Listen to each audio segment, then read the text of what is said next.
Ayesha and Hoorain sit quietly. Hoorain, Ayesha, you look lost today. What happened? Ayesha, deep breath. I read something today, and it felt like it woke me up from a deep sleep. Hoorain, tell me, what was it? Ayesha, it was a page titled, Warning. A few lines. Yet every line felt like a question aimed at us. Hoorain, what did it say? Ayesha, the first line was, the Quran was a book meant for action, but we turned it into a book just for recitation. Ayesha continues, and then the ayah came to my mind. This is a book we have revealed to you, so that they may ponder over its verses. Quran 38:29.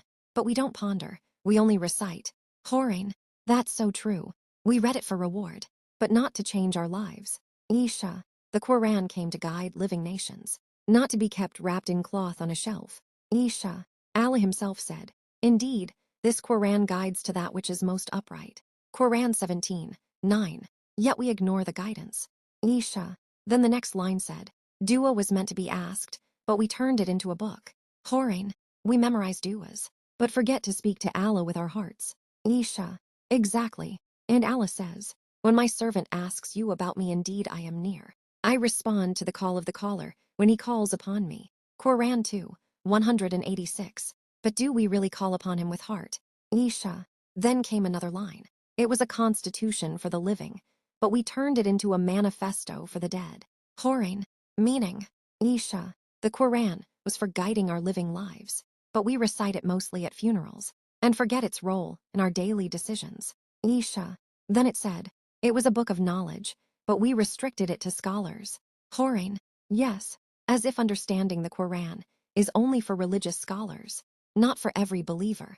Ayesha, but Allah made the Quran easy for all, and we have certainly made the Quran easy to understand. So is there anyone who will remember? Quran 54:17. This is for everyone, not just a few. Ayesha, and the final sentence hit me deeply. O Muslims, what have you done? Hoorain, feels like this question is directed at us, our generation, our homes. Ayesha, if we make the Quran again a book of action, our lives can change. Hoorain, if we turn dua into heartfelt conversation with Allah, our souls can change. Ayesha, if we stop limiting knowledge to scholars, our entire nation can change. Hoorain, let's promise today to bring the Quran back into our lives. Ayesha, to make dua with sincerity, not just memorized lines. Hoorain, and to live knowledge, not just read it. O Muslims, what have we done? And now what will we do? Ayesha, may Allah guide us to understand and act. Hoorain, Amin, Ya Rab.